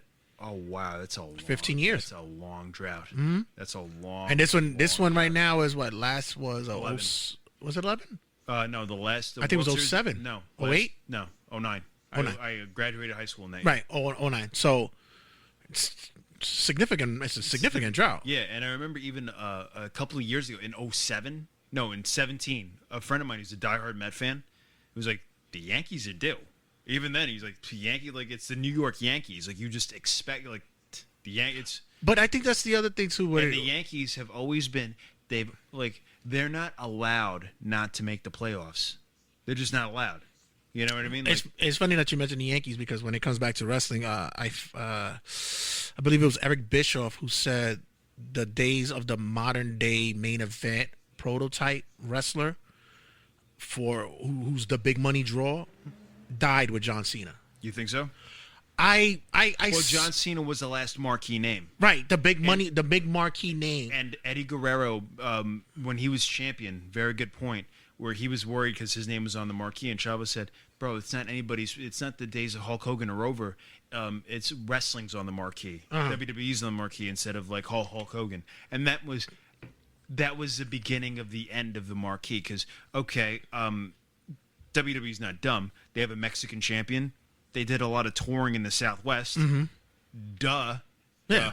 Duh. They know what market it hit. When they were going into India, they put Jinder Mahal as their champ. Yeah, duh. You know what I mean? Like, SmackDown was on UPN. UPN. It was a basic cable television program. Mm-hmm. Why do you think on SmackDown there were more minorities on SmackDown? Exactly. You know, they were like, duh, and it's just good marketing. It's Remember the what is it, the SmackDown 6? Yeah. That put them over. I 2 Canadians, 2 Mexicans, 3 Mexicans, Mm-hmm. Mexican Americans, an All American, and 2 Canadians, 1 All American, and it was what America was becoming at the time. The big melting pot. Right? When you look at it now, I always put relevance when it comes to icons, or like we say main event individuals, as well, there's no when you first see them. For instance, I could see a silhouette of a bald head, and I'll go Michael Jordan automatically. Oh, of course. The free throw dunk. Mm-hmm. You say Michael Jordan, or you even to this day. You put up an image of let's do word association. Yellow and red. Everybody will go. Let's do word. It's either McDonald's or Hulk Hogan. Let's play a game. Mm-hmm. All right, you go first. Okay. Showstopper. Shawn Michaels. Icon. Hulk Hogan. Nature Boy. Ric Flair. UFC. Conor McGregor. Hitman. Bret Hart. Ice hockey. Wayne Gretzky. Bambino. Babe Ruth, brother. Now, you see those names we just mentioned? They all pop. Everybody knows exactly what Everybody who knows. Can we go? All right, I'm a big sports fan. Who's on Giancarlo Stanton? I'm a big okay, but can anybody go to? They did, and it pisses me off too because I don't blame the public. I blame the organization. Mm-hmm. Aaron Judge was just like, hey, do you know who this guy is? Like, and he was like in his regular suit and it's like, oh, no. They talked about. He's like, hey, what do you think about Aaron? It was Aaron Judge. He goes like, hey, what do you think about Aaron Judge? Everybody's like, yo, Aaron Judge is the man. Like, and they were telling like, and then when you see him, you don't know who he is. Yeah, and it's just like, oh, by the way, I'm Aaron Judge. Like, oh my God, no way. And it's just like, but remember, it's a different time. It's because we had a smaller, although advertising was big, it was a smaller circle to where you would think it would be better because now you can see these images everywhere. Right. But now everybody, and this goes with wrestling as well, and we'll always can you double name back. a boxing star? Now? Yeah. A star. Now, I mean, no. I'm talking about star. No, star. you really can't. All right, the top guy in boxing making the most money, probably Tyson Fury. Right. Yeah. No, I would say, the top guy in boxing isn't his primary sport. The whole world was talking about, McGregor-Pacquiao. It's like we know like he isn't a regular boxer, right? Like right. he does like it's like he does this for like spectacle, like. But like I said, what I was alluding to was, we live where you would think that the image would be bigger because there's a broader market to share it. Of course. But now we live at an era where it's not the individual anymore. It's the subject itself. The subject has now, in wrestling terms, has become the mark for themselves. Baseball has become a mark for themselves, where you would actually put, you put the Darryl Strawberries, or you would put the Mark McGuires, or you put the Sosas, and they were all on everything. They were on fucking Wheaties boxes. They were on Big League Chew. Yeah. They were on, commercials, they television made, shows. They made sure they let you know they have specialized sneakers. Jordan, Pippen, Barkley. These were names that were associated automatically to a sport. When it came to wrestling, you had Hogan, you had Flair, you had Brett. These were names that you automatically were. But now, Wayne Gretzky, Mario Lemieux, you know what I mean? Up in the Montana, Rice. These were names that tied Emmett Smith, Bo Jackson. We knew Barry already Sanders, where they were all tied to. These days, it's like you said, Walker. Everybody is just a rotation of an image when it's not even about them anymore. I know it's Pat Mahomes is, but I forgot Pat Mahomes' name the other day. It's true. And I like Pat Mahomes. I really like Pat Mahomes. You know how I know these players now? And it's not because I don't love the sport, and it's not because I love sports. It's not because of that. It's because I have to follow it because I'm in a fantasy football league. Yeah. So I have to know who these guys are. But like, it's not like they've crossed over into popular culture where it's just like, oh, look at, you know what I mean? Right. Like, football is always tough because you can't put a name, you can't put a face because they're under a helmet. Brett Favre.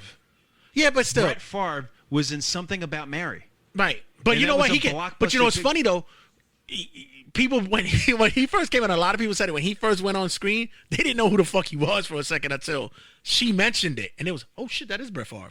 Yeah, but like, and they thought it was like a fucking like a rib, like a goof, like it wasn't. Well, his helmet is on, but you know what I mean. But that's what's tough about football. But any other sport where you don't wear a mask or a head covering, you should be identified easily. That again, which is insane, that the number one sports star in the world is a short Irishman.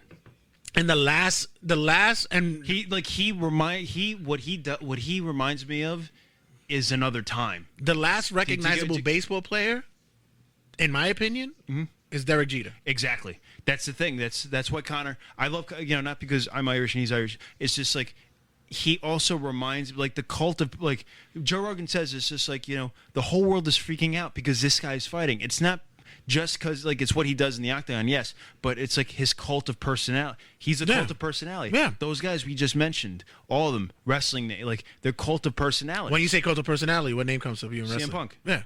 All right. And again, he was the last, and we could talk about his UFC career another time. But hey, listen, he was they were the last they were the last of the last. You know what I mean? Mm-hmm. Like when I look at TV, it's just like, all right, old indie star, old indies, like, you know what I mean? Like, these are guys from the indies, and some of them is like homegrown talent. But I don't think anybody out there right now, even though they're great talents, don't get me wrong, they're excellent talent, and I think they're probably more talented than any other time in history. But they don't have. They're just not. They're hundreds of thousands of dollars, not millions of dollars. Do you know what I'm saying? Yeah. You know what I'm saying? And that's just not with wrestling. It's just with all sports, I think. Yeah, it becomes. To me, LeBron is not a marquee name. Like, LeBron is just LeBron he's LeBron. He's recognizable. No, he's recognizable because there is no competition to him. Right. That's the thing. There's just no competition to LeBron. He's Steph Curry, maybe Steph Curry. But but the other thing with LeBron is that he's also found a way to escape Kevin Durant. But LeBron also found a way to escape basketball, and now you see him in his activist role. He's doing this and this and that. He's very in tune with his outside. I love Henrik Lundqvist, who out of New York loves Henrik Lundqvist, who out of New York really knows Henrik, how great of a goalie he was. But he's a New York guy. Yeah. You know what I mean? Like the HBK line from the state, from the Pittsburgh Steelers, right? Mm-hmm. I can't even remember their name though, but I can't remember their names. Their line broke up. I think a couple of them were traded, but Mark. So I know the Rangers, but I'm a Ranger fan. Yeah, I can't go to another team. Like if you tell me right now, if you show me a picture of a well-known hockey player, I wouldn't probably know who the fuck he is. I don't know. I think the only one I really would probably recognize is maybe Sidney Crosby. So yeah, he was on the HBK line, Sidney Crosby. Yeah. Right? That's the only one. Again, there's just not a mark. It's not just hockey. It's across the board. Cristiano Ronaldo. It's the only soccer player I know right now. I give them a pass because it's not an American sport. And not an American sport. But not only that, popular in America. But they when it comes to European football, they know how to advertise their marquee stars. They know how to do that shit. In Europe, everybody knows who Cristiano Ronaldo is. Yeah, exactly. Ronaldo, Marc Messier, Messier, and they know how to put their guys on the forefront. They're fucking everywhere. Mm-hmm. Here, I don't know. I think it's more. Like I said, I think it's more. They're stars. They're stars, but they're not. They're not superstars. No, they're not mega stars. They're stars in their sport. No. Do you know what I mean? We know. If you follow boxing, you absolutely should know who Deontay Wilder is. You should absolutely know who Tyson Fury is. You should know who Anthony Joshua is. You should know who Andy Ruiz is. Mm-hmm. You should know who Lomachenko is. You should know who Teofimo Lopez is. Mm-hmm. You should know who Canelo Alvarez is. You should know who Mick Conlan is. You should know these names. And right? and for me, it's funny because as a kid, and Manny Pacquiao, especially Floyd Mayweather, during my teenage years, I was huge in boxing, huge, and people always,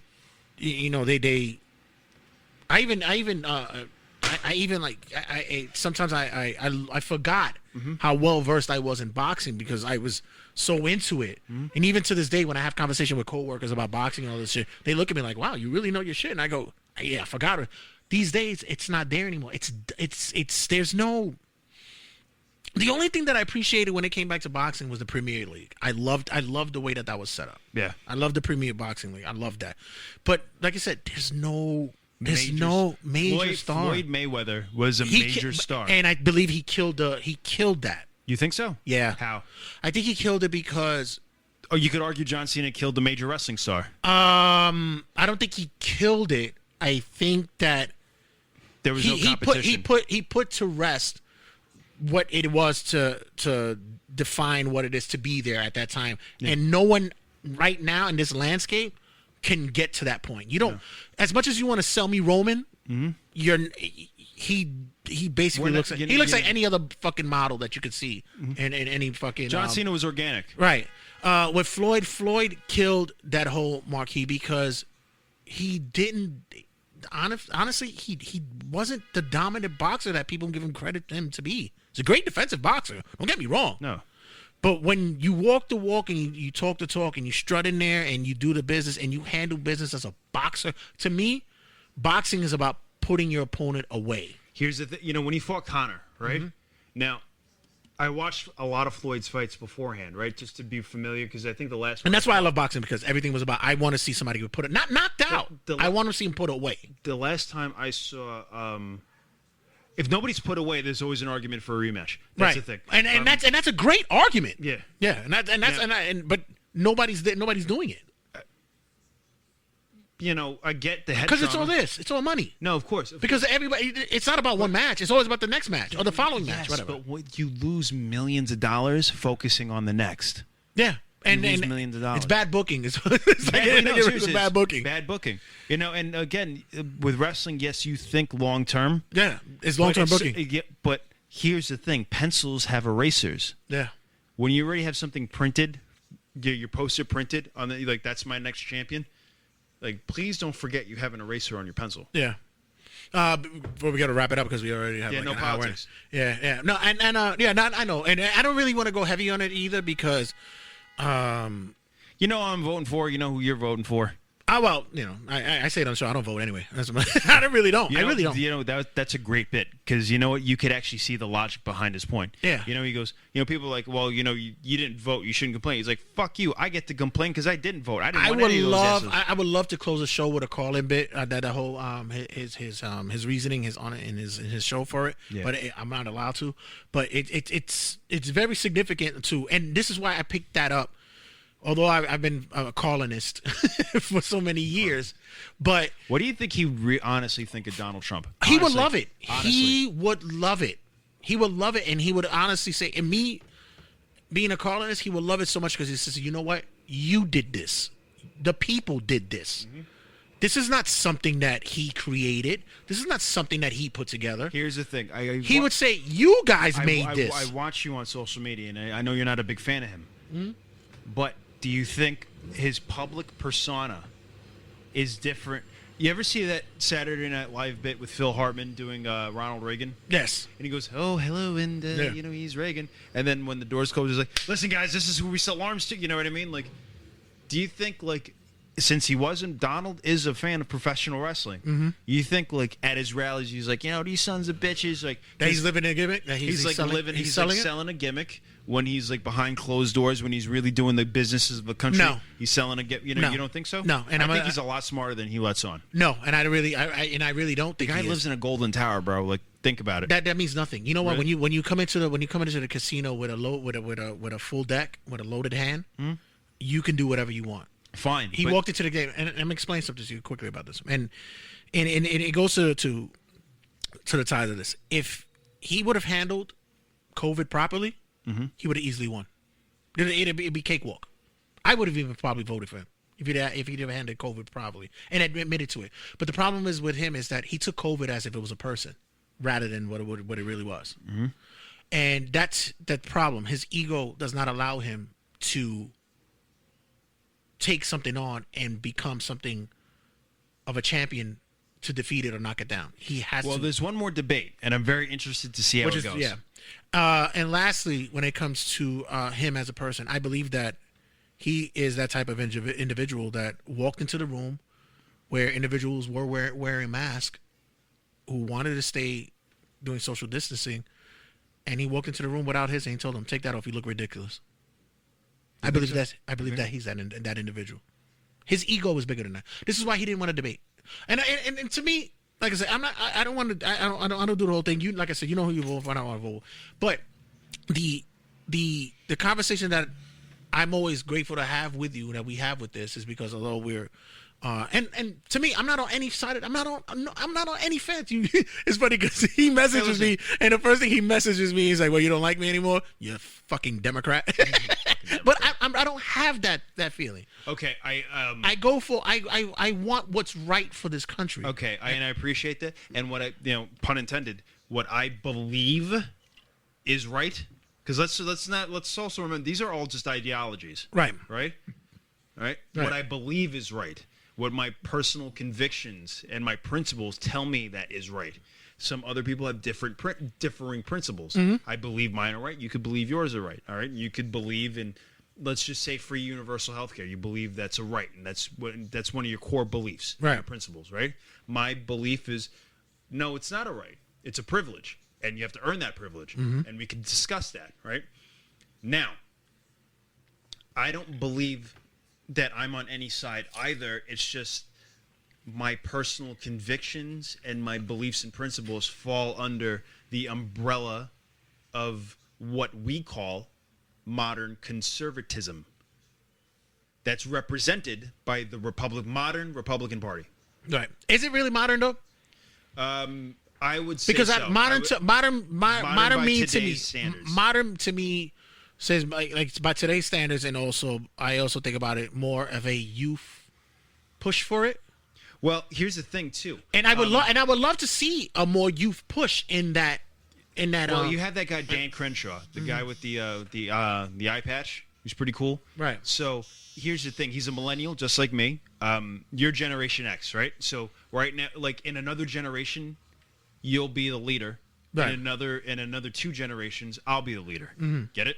Right. And you know what I would want? Like it's the last days of the baby boomer. But what I want is yours. I want your generation to be more involved and in tune with it. We will. And I'm tired. Yeah, and I'm tired of these old codgers who are. Again, I'm telling you right now. Do you think this is the way? This is their last. 20s. This is their last. It's the 2020s right now. And this is the last time we have to deal with the old codgers. It's the last days of the boomer. You think so? Duh. I hope so because no, it's just through simple time. Donald Trump was born. Donald Trump. Let's look at Donald Trump for example, and Joe Biden. They're both, I think, born in the 40s. They're 3 years behind each other. They were both born in the 40s. Right. In 20 years, they will be 100.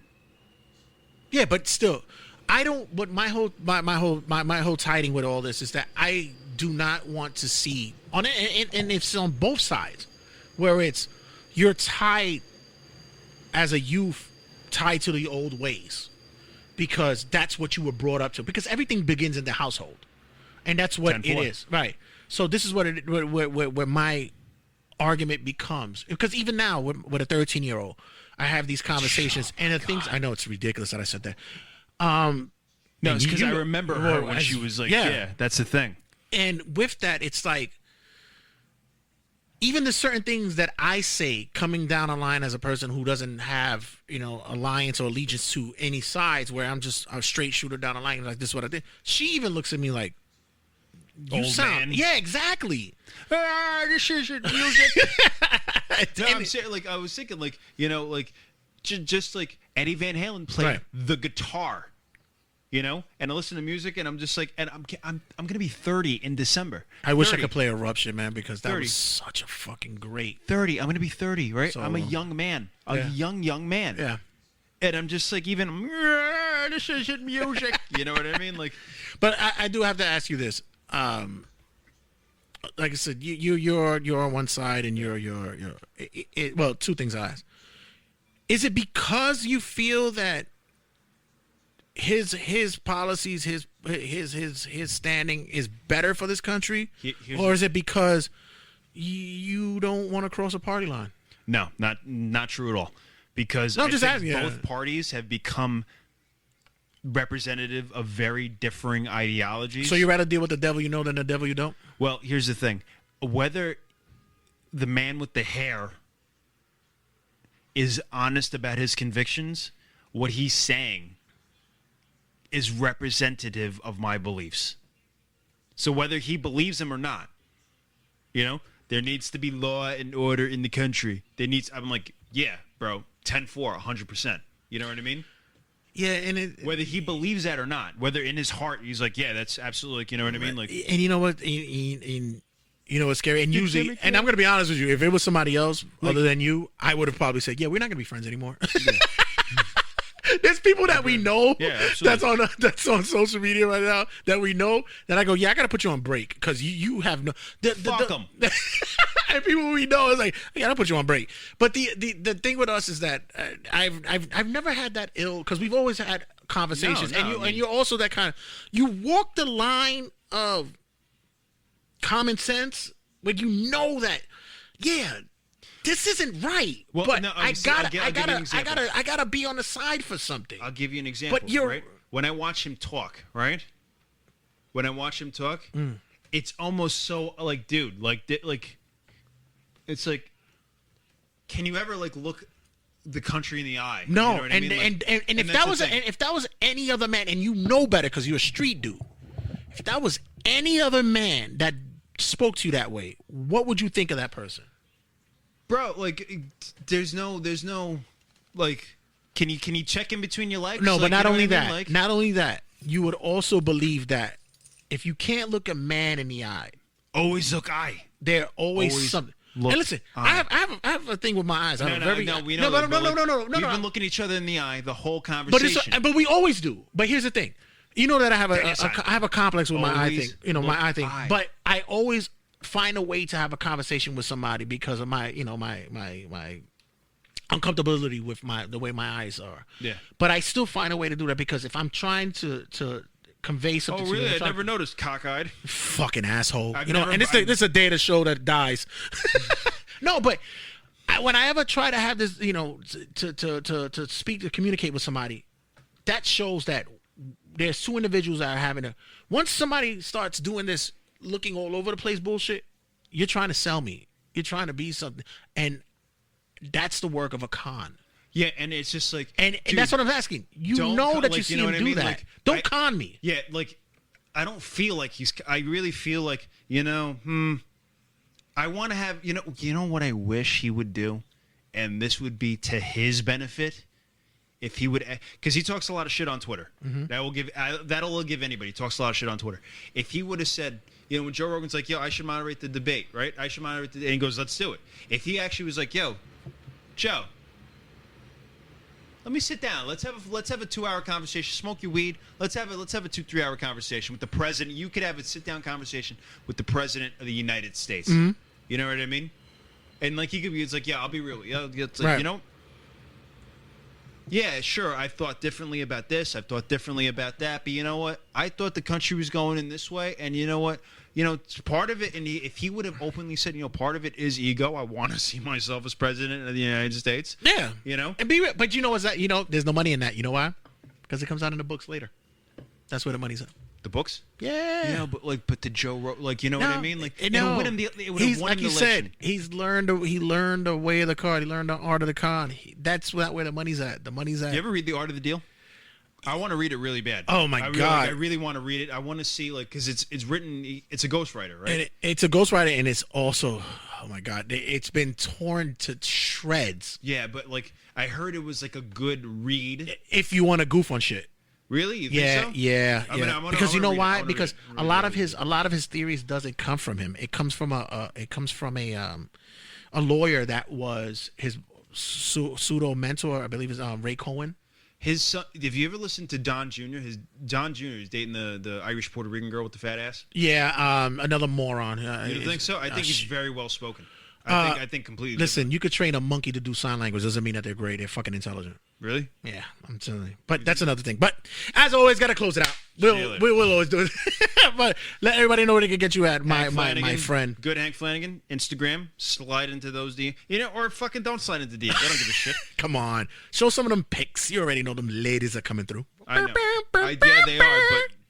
But listen, I really could give a shit if you do or don't anyway. I'm on my journey, and if you want to hop on the ride, hop on the ride. If you don't, fucking... Oh, how blasé of you. That's so awesome. Make sure you check him out there, and where else he could check you out at? Twitter.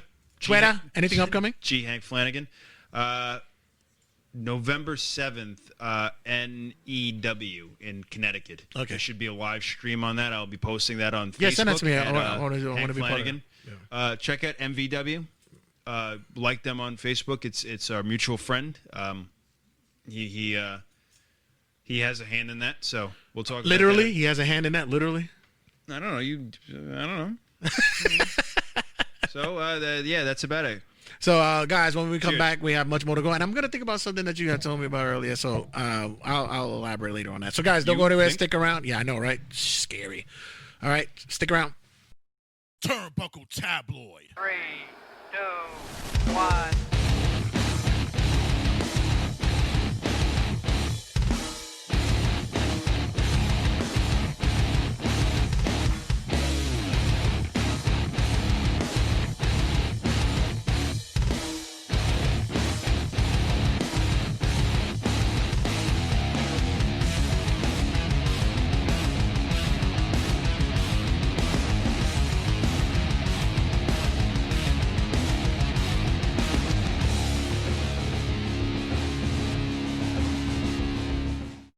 Turnbuckle Tabloid.